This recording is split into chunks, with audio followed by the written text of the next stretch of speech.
Frères et sœurs, dans tous les cas, nous sommes sous la chaleur. Et il se trouve que, heureusement d'ailleurs, le Covid-19 n'arrive pas à avoir ses performances sous les tropiques. Et il ne les aura jamais.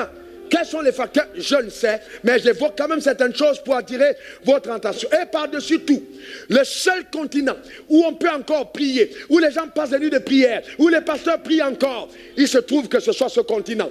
Dieu n'est-il pas en train de dire aux gens, écoutez, vous avez mis votre confiance dans la médecine, vous avez mis votre confiance dans la technologie, vous avez mis votre confiance dans la science, mais je vais vous confondre, je vais vous montrer, moi Dieu, que les nations qui n'ont pas votre développement, qui n'ont pas votre médecine, qui n'ont pas votre science, qui n'ont pas vos moyens, seront à même d'être protégés. Frères et sœurs, n'est-ce pas là l'ironie de Dieu? L'Afrique devra se réjouir et rendre grâce à Dieu. Ne sombrons pas dans la peur. Non, quelqu'un dise non. Quelqu'un dise encore non. Ne sombrons pas dans la peur. Nous n'avons pas le droit d'avoir peur. Eh bien, vous savez, est-ce qu'il y a quelque chose que la culture africaine nous a enseigné? C'est la danse. Aux funérailles, nous dansons. À la naissance, nous dansons. À l'anniversaire, nous dansons. Quand ça va mal, nous dansons. Eh bien, continuons à danser. Gardons cette attitude de personnes pas insouciantes, mais cette fois nous dansons d'action de grâce de ce que notre Dieu a fait pour nous. Quelque chose d'abondant, quelque chose de puissant. Frères, revenons à l'analyse intelligente. Parce que certaines personnes pensent que quand on est un homme de Dieu, on n'est pas intelligent. Mais c'est une erreur fatale.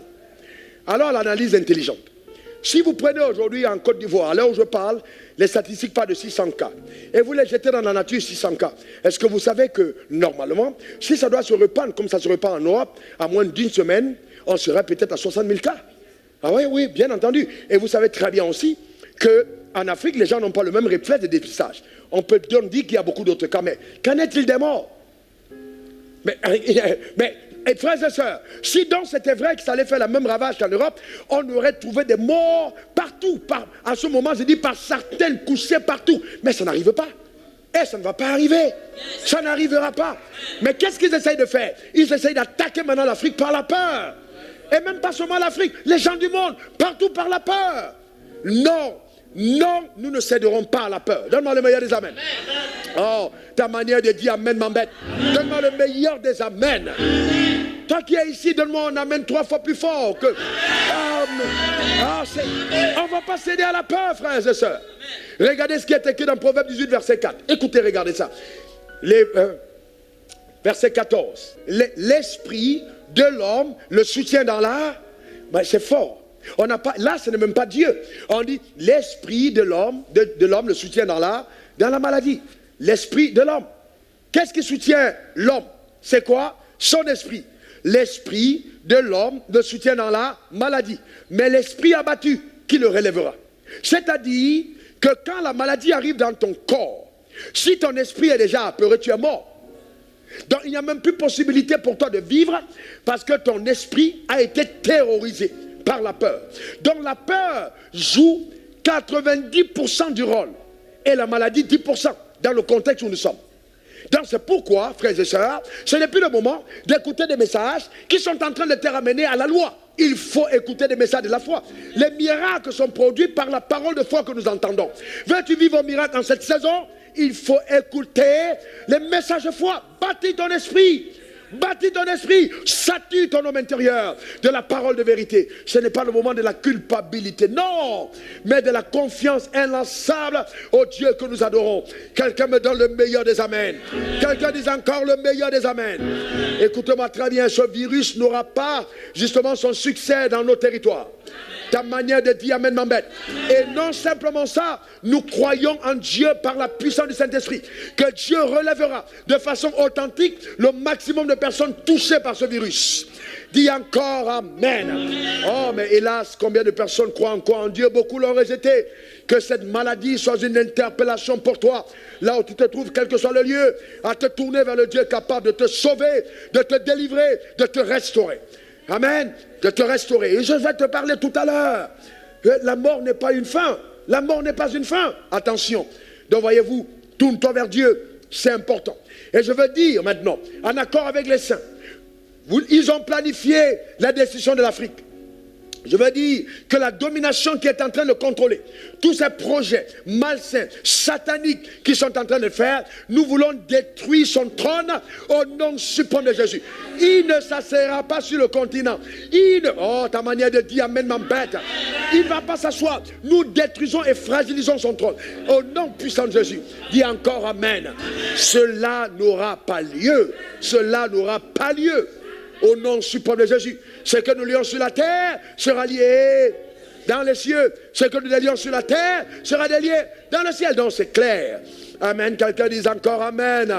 Le sang de Jésus a été versé. Ah, et pour cela, donc nous le croyons fermement. Fermement. Alléluia. Fermement. Donc nous devons faire recours au surnaturel. Vous voyez, c'est dommage. Les hommes n'ont pas créé la nature.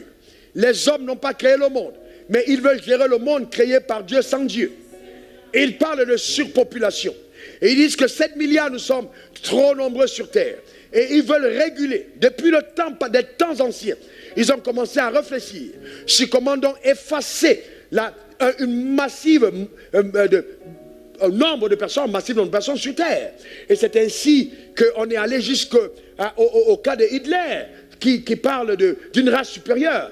Pourquoi? Parce que dans leur politique, ils se disent quoi?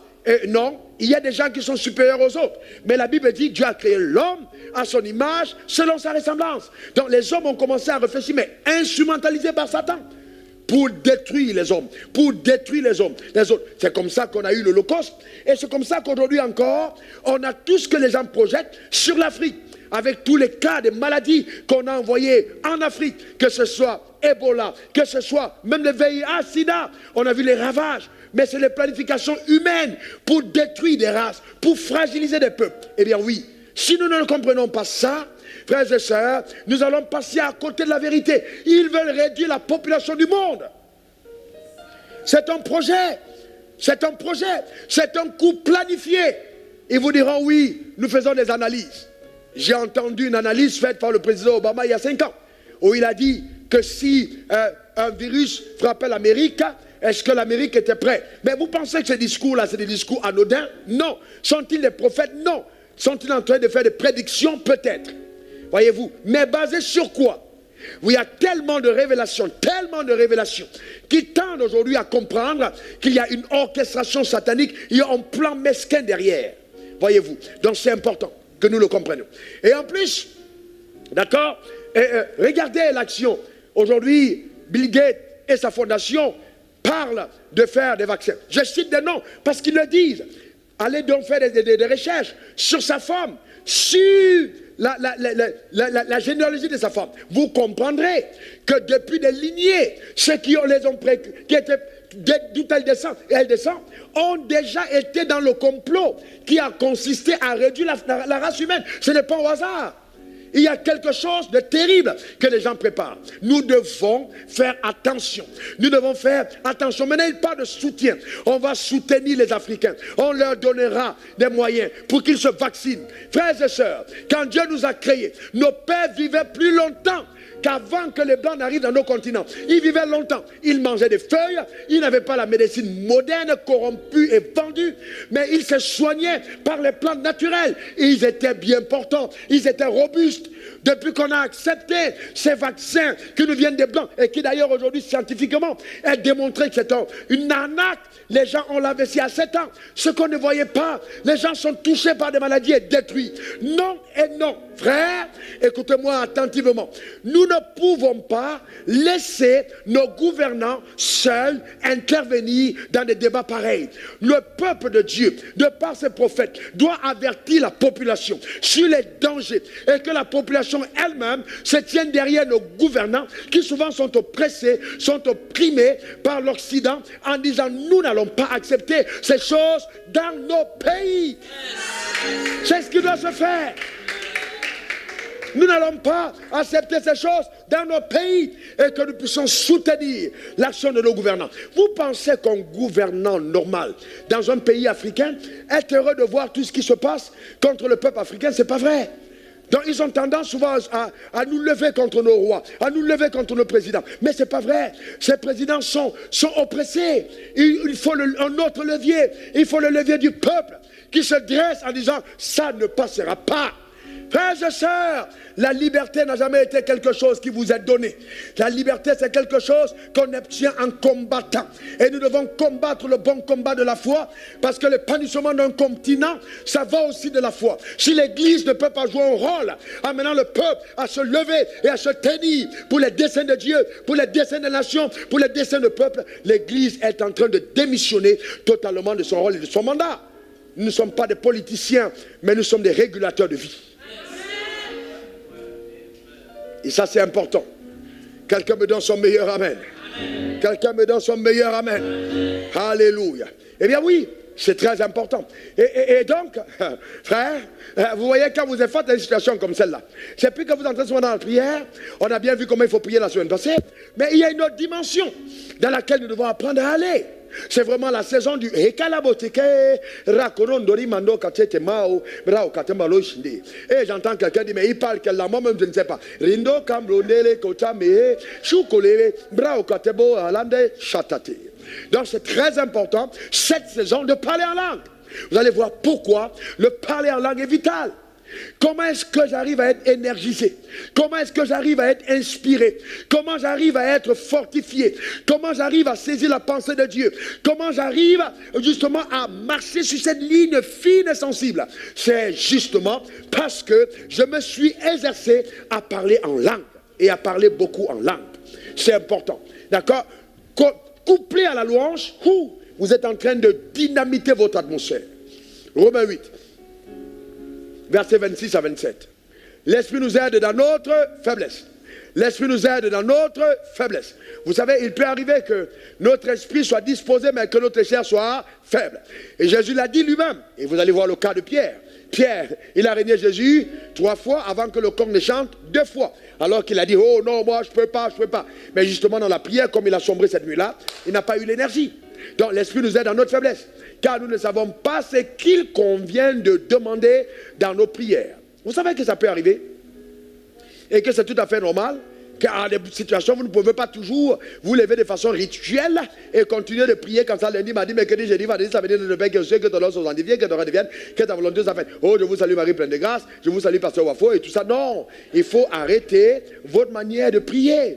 Vous devez être à même d'entrer dans la pensée de Dieu et collaborer avec Dieu dans la prière. Ramenez le texte. Il dit, mais l'Esprit lui-même, l'Esprit lui-même, l'Esprit lui-même, voyez, nous aide. L'Esprit lui-même intercède par des soupirs inexprimables. C'est-à-dire, quand je parle en langue, ce n'est plus moi qui prie, mais le Saint-Esprit prend le relais et commence à dire des choses à Dieu que mon intelligence ne comprend pas. Car la Bible dit, et celui qui sonde les cœurs connaît quelle est la pensée de l'Esprit, parce que c'est selon Dieu qu'il intercède en faveur des saints. Voyez-vous, donc le Saint-Esprit ne va pas se tenir au marché et commencer à intercéder au marché. Non, le Saint-Esprit n'intercède qu'au travers des croyants. Voyez-vous, donc nous devons donner au Saint-Esprit, dans cette saison que nous traversons, de pouvoir lui-même nous aider dans l'intercession. Et donc beaucoup parler en langue. Alléluia. C'est pas dit oui, on va faire 7 jours de jeûne. Après les 7 jours de jeûne, le coronavirus va mourir. Pipo, nous devons entrer dans le parler en langue et comprendre la profondeur de la pensée de Dieu. Et donc quand le coronavirus n'est pas mort après 7 jours, on va trouver une autre raison. Non, c'est parce qu'on a demandé aux femmes d'attacher la tête dans l'église, c'est pour ça que le coronavirus est venu. Pipo, rentrons dans la pensée de Dieu. Allons-y dedans, frères et sœurs. Oh, que le Seigneur te bénisse, que le Seigneur te garde, que cette vérité pénètre ton esprit dans le cœur, dans le nom suprême de Jésus. Non. Vous savez, ramenez-moi la suite du texte. Ramenez la suite du texte, verset 28. Regardez, nous savons, voyez, nous savons du reste que toutes choses concourent pour le bien de ceux qui aiment Dieu et qui sont appelés selon ses desseins. Eh bien, frères, Est-ce que vous pensez que le coronavirus va concourir à votre bien? Répondez-moi si vous le croyez. Oui, toutes choses concourent au bien de ceux qui aiment Dieu. Je n'ai pas demandé est-ce que le coronavirus est bien. Non. Est-ce que ça va concourir à votre bien? Oui. Bien, comment ça va concourir à votre bien? Ça va concourir à votre bien parce que nous aurons pris le temps de prier en esprit. Parce qu'il faut bien comprendre que ce texte ne doit pas être détaché de son contexte. Donc quand nous laissons le soin au Saint-Esprit de prier selon la pensée de Dieu, alors les choses qui arrivent collaborent à notre bien.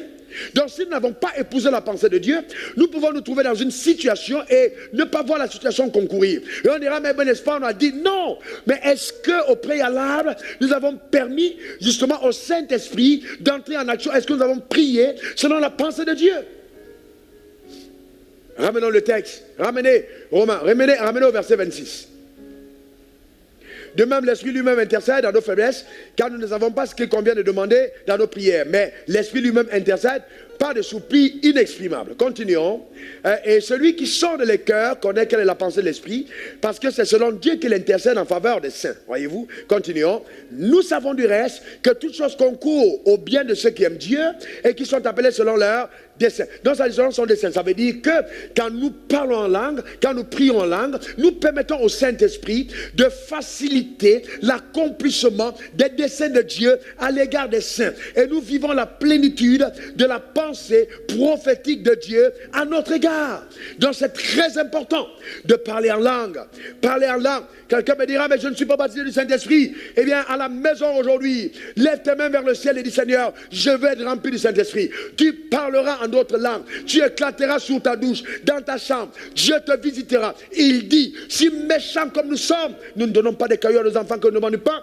À plus forte raison, Dieu ne nous donnera-t-il pas son esprit si nous le lui demandons? Il faut simplement demander. Pas besoin d'acheter, pas besoin de supplier, mais de demander. C'est un droit légal pour chaque croyant. Quelqu'un me donne le meilleur des amens. Dis encore amen. Le parler en langue est essentiel. Essentiel. Car prier en esprit, c'est collaborer efficacement avec Dieu pour le dérouler de son agenda. Voilà. Prier en esprit, c'est collaborer efficacement avec Dieu pour le dérouler de son agenda. Parce que Dieu a un agenda. On collabore pour le dérouler de l'agenda divin quand nous parlons en langue. 1 Corinthiens 14, verset 15. Que faire donc? Je prierai par l'esprit, mais je prierai aussi avec l'intelligence. Je chanterai par l'esprit, mais je chanterai aussi avec l'intelligence. Laissez le texte, regardez bien. Je prierai par l'esprit et je prierai aussi par l'intelligence. L'apôtre Paul démontre que la prière par l'esprit prime sur la prière par l'intelligence. Donc il dit, je commence à prier en esprit et je prie par l'intelligence après. C'est-à-dire que l'esprit, en priant par l'esprit, nous avons la capacité de connaître de lui quelle est la percée intelligente de la situation et puis adressée par nos prières. Donc il nous permet de connaître la percée intelligente de la situation. Donc si on ne prie pas en esprit, on va tomber dans la religion. D'accord? Et ça c'est fondamental. Oh, Église, est-ce que vous m'entendez? Vous m'entendez dans vos maisons? Oh, vos visages me manquent. J'aurais bien aimé vous voir en face de moi et voir la foi qui est allumée dans vos cœurs, voir l'espérance qui est suscitée par la parole de vérité. Mais en esprit, je m'imagine, je vous vois, je vous vois, je vous vois, je vous vois. Oh, soyez bénis chez vous au nom suprême de Jésus. Eh bien, d'accord, c'est très important. Très important. 1 Corinthiens 14, verset 18 à 19. Regardez ce que dit l'apôtre Paul. Je rends grâce à Dieu de ce que je parle en langue plus que vous tous. Donc le secret de l'apôtre Paul, c'était le parler en langue. Rindo, mando, brende, cobre, cobra, coquerendo, sa, bre, rocaraba, brendo, satabre. Il parlait en secret, longtemps, rindo. Il pouvait passer des heures et des heures à parler en langue. Il dit, d'accord, c'est très important, très important, très important. Ouh, c'est très important. D'accord, c'est très très important.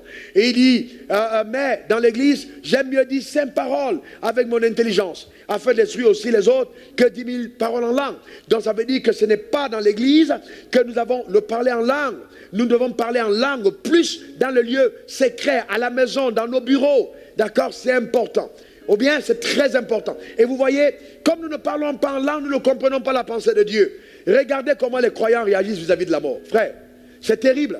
Regardez comment les croyants réagissent vis-à-vis de la mort aujourd'hui. C'est terrible. Les croyants, nous ne pouvons pas avoir peur de mourir comme les mondains. Oh, ta manière d'être silencieux m'inquiète. Dis aussi Amen. Ah ben je ne comprends pas les gens qui veulent aller au ciel mais qui ne veulent pas y aller. Comment allez-vous faire pour aller au ciel si vous ne voulez pas y aller? Le passeport pour aller au ciel, d'accord, c'est Jésus-Christ. Mais le billet d'avion, c'est la mort. D'accord? Jésus te donne le passeport, mais le billet d'avion, c'est la mort. C'est la mort qui t'y amène. Amen. Donc, Philippiens 1, verset 21. Car Christ est ma vie et mourir est un gain. C'est pas ce que l'apôtre Paul dit? Christ est ma vie et mourir est un gain. Certaines personnes disent, ouais, mais quand le pasteur commence à trop parler de la mort, c'est qu'il va mourir. Je n'aime pas maintenant. Ah, je ne crois pas sur la pensée de Dieu parce qu'il y a des choses que j'ai à faire. Mais si Dieu décidait que c'était mon heure, eh bien, frères et sœurs, je suis déjà au ciel. Je ne sais pas si ça te concerne, tu me dis Amen. Amen. Mais maintenant, comprenez-moi, les gens ont peur. Quand on dit coronavirus, on a une collaboratrice, sa mère dit elle ne peut pas sortir, elle a peur de coronavirus. Un enfant de Dieu qui a peur de coronavirus, où est ta foi? Où est ta foi? Est-ce que tu sais que le coronavirus peut te trouver dans ta chambre? Amen, le coronavirus peut te trouver dans ta chambre. Donc tu ferais mieux d'avoir confiance en Dieu. Il peut te trouver dans la maison, frère. Amen. Est-ce que c'est important de le comprendre, frères et sœurs? Il faut faire attention. Nous ne comprenons pas bien la pensée de Dieu. Et les croyants sont là, quand on parle de la mort, oui, non. Oui, non, attention frère, attention frère. Et c'est ça le drame. C'est ça le drame. Écoutez-moi très bien. Est-ce que vous savez que Dieu, quand Daniel a été jeté dans la fosse au lion, Dieu n'a pas fait mourir le lion? Les gens sont là, oh Dieu, tu coronavirus. Non, Dieu n'a pas fait mourir le lion. Dieu a laissé Daniel dans la fosse au lion. Sauf que le lion n'avait pas la capacité de manger Daniel.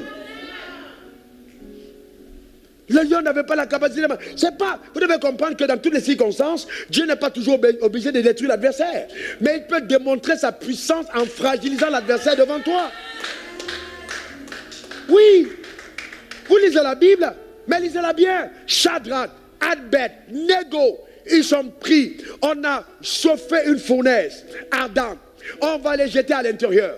Vous savez, les chrétiens d'aujourd'hui, oh Dieu éteint le feu, oh Dieu éteint le feu, oh Dieu tue-les, oh Dieu frappe-les. Dieu dit, je ne vais pas les frapper, je ne vais pas éteindre le feu, je vais te laisser aller dans le feu. Tu vas entrer dans ce feu-là. Et imaginez que si c'était les chrétiens d'aujourd'hui. Ah! Oh Père, tu m'as lâché. Non, Dieu dit, va dans le feu. Dans le feu. Tu vas entrer dans ce feu. Tu vas passer par là. Oh Seigneur, pourquoi tes coronavirus? Nous sommes en train de vivre sur la terre aujourd'hui. Oh Seigneur, pourquoi tu as permis coronavirus? Tu vas entrer dans ce feu. Ton rôle, tu vas entrer. Sauf que dans ce feu-là, il y aura une quatrième personne. Tu ne seras pas seul dans le feu. Il y aura quelqu'un avec toi dans le feu. Comment voulez-vous que la parole de Dieu s'accomplisse quand ils passeront par le feu et le feu ne les consumera pas? Mais s'il n'y a pas de feu, comment on saura que tu n'es pas consumable? Oh non, non, tu passeras par le feu. Je veux rendre grâce à Dieu d'être en vie en 2020 et d'avoir vu Covid-19. Quelqu'un dise encore Amen. Parce que quand mon tour d'aller au ciel arrivera, je rencontrerai l'apôtre Paul et je lui raconterai mes épopées en disant que tu ne sais pas quand tu es parti. Voilà ce qui s'est passé sur la terre. Covid-19 est arrivé. Il y avait une église de près de 3000 personnes. Dieu m'a donné une instruction, mais personne n'en est mort. Ah bon? C'est exactement. Chacun d'entre nous racontera ses exploits. Que quelqu'un dise encore Amen.